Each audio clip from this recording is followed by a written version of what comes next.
Pero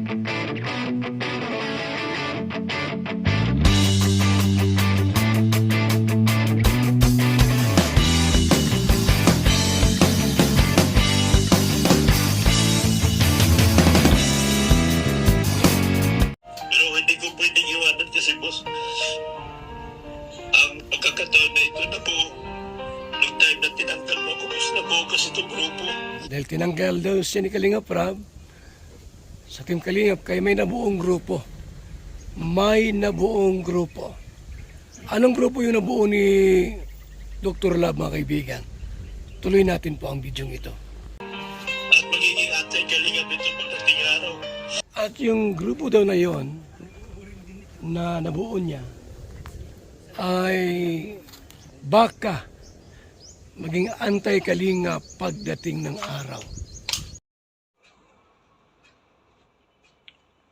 Masyadong ginalingan nila Kapeso at Joel Salcedo. Bilib talaga ako sa dalawang ito eh. Sa totoo lang, promise, sa lahat ng mga anti-Kalingap, ito yung masasabi nating parang Batman and Robin. Oo, imagine, yung nagsulsol para magpatulpo ay si Joel Salcedo. At yung sinasabi nila na gumawa naman ng channel ni Beyonce ay si Kapeso. So, nasan ngayon si Mang Iking, si Dr. Lab? Akala ko ba talagang si Dr. Lab na ang mag-handle, ang magiging pinaka-prime manager nitong si Guapa para mapabuti ang kanyang kalagayan at hindi tuluyang mahulog sa mga kamay ng anti-Kalingap. Sabi pa ni Dr. Lab, Boss, pasensya na, itutuloy ko na lang. Kasi kapag hindi ko to tinuloy, magiging anti-Kalingap to. Balang araw magkakasama din tayo. O whatever. Yun ang sabi niya. Pero ngayon, ang nangyayari, mukhang pinagpaubaya niya na. Kasi ang madalas na kumukuda, ang madalas na umeeksena, jumejepal, ay walang iba kung hindi itong sila Kapeso at si Joel Salcedo. Sa madaling salita, sinusulot na nila itong si Guapa kay Dr. Lab. Hindi pa man nakakaarangkada itong Team Guapa, mas gusto na nilang makuha bilang talent ito pong si Guapa nila Joel Salcedo at ni Kapeso. Kita nyo naman, todo tanggol. Ano bang magagawa natin? Masisisi ba natin itong sila Kapeso at si Joel Salcedo? Gaya ng nasabi ni Kapeso, mahina daw si Dr. Lab. Hindi kayang ipagtanggol si Guapa ng kasagsagan ng tulpo, ng pambabash dahil sa ginawa ni Joel Salcedo na isinubo itong pamilya Batalero. Walang nagawa si Dr. Lab. Wala siyang ginawa kung hindi umiyak na lang. Yun ang sabi ng iba. Kaya nga, kung makikita natin yung talagang nagbibigay ngayon ng effort dito at talagang umi-eksena ay walang iba kung hindi itong dalawa. Si Batman at si Robin. Si Joel at si Kapeso. Kaya nga, huwag kayong magugulat, lalo na ikaw Dr. Lab. Baka paggising mo isang umaga, wala ka ng Guapa.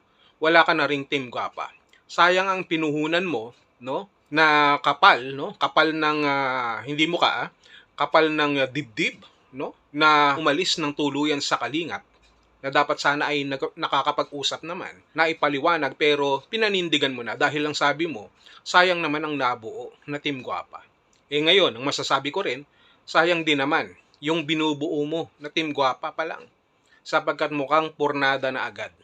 Nakuha agad ni Kapeso ang pabor dito sa Team Guapa. Nakuha agad yung loob. Sabi nila hindi magkakilala. Pero sila lang din pala ang gumagawa. Alam mo ba yun? Nakarating ba sa iyo yan na si Kapeso ang gagawa ng channel? Ha? Sa pagkakaalam natin. Alam mo rin ba na si Joel Salcedo ang nagpatulpo? Itong dalawa na ito. So, gising-gising. Dr. Lab, anong nangyari sa'yo? Sabi mo ngayon, magko-concentrate ka na lang sa simbahan? Kailan ka pa naging Papa sa Roma? Kailan ka pa naging banal o santo? Kailan ka pa naging bishop? Bakit parang nawawala ka ngayon sa eksena sa mga oras na kailangan ka ni Beyonce? Ano sasabihin mo? Moral support? Ano ang nangyayari ngayon? Gising. Baka napupuyat ka sa kakaasikaso ng iba. gumising ka na. Kasi itong iyong gwapa ay unti-unti nang napupunta sa piling ng iba. Parang ex mo lang yan. Na kapag ikaw ay nagkulang na, kapag ikaw ay wala ng atensyon, kapag pinabayaan mo, mapupunta siya sa ibang kandungan. Kaya nga, gumising ka na. Sinulot na nila Joel at ni Kapeso itong si Guapa. Wala ka na mapapala ngayon.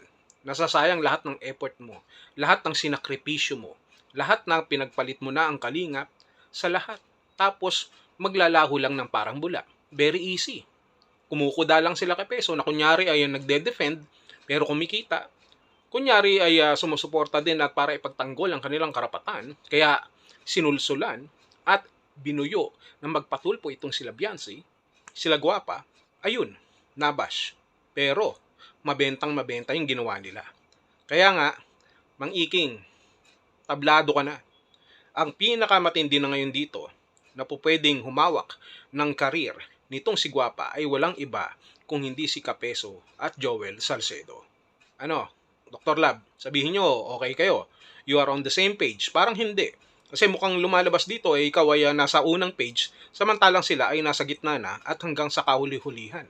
Wala na, yung unang page mo, pinunit na nila sa libro. Yung bagong libro ngayon, ang kanilang binabasa. Mag-isip-isip ka. Natutulog-tulog ka sa pansitan. Dr. Lab, ano, payag ka na ganun na lang? Ikaw ang naghirap, ikaw lahat ang scouter. Diba? Ikaw magbablog, tapos iba nakikinabang. Tapos mapupunta lang kila Kapeso. Mahina ka raw kasi, sabi ni Kapeso. Hindi mo raw kaya, lalo na sila Joel Salcedo. Walang sinasabi ngayon, pero pinapakialaman ka na. Ano pang aasahan mo dyan? Nakakausapin ka. Okay, gumagawa na sila ng sarili nilang hakbangin. Kasi nga, wala ka ng silbi sa kanila.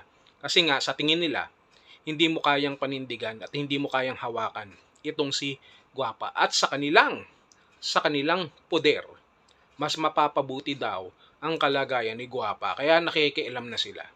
Kawawa ka naman, Dr. Lab. Payag ka nun? Kung ako, hindi ako papayag nun. Oo. Ako, sa totoo lang, hindi ako papayag nun. Ano, ganun na lang. Ako naghirap, tapos kayo makikinabang. Hindi pa pwedeng ganun. Kaya kung ako sa'yo, magbigay ka ng ultimatum dito kila Kapeso at Joel Salcedo para tantanan si Guapa. At ituloy na yung sinasabi mong plano na wag maging anti-kalingap. Kasi dito pa lang, gumawa na ng channel. Kapeso, nagpatulpo, Joel Salcedo. Anti-kalingap. May concern lang ako sa iyo, Dr. Lab, kasi mag-uubos ka na naman ng luha dito at iiyak ka na naman. Tapos anong mangyayari? Lalapit ka sa kalingap, magpapatulong ka? Bahala ka. Sabi mo kaya mo nang dalhin yan Pero dito pa lang nasulot ka na. Kay Kapeso at kay Joel Salcedo. Masama na ba loob mo? Masama na ba? Kausapin mo si Guapa na kay Guapa yan. Kasi kausapin mo yung alaga mo. Kausapin mo yung pamilya na hinahawakan mo. Ikaw rin. Mahirap yan.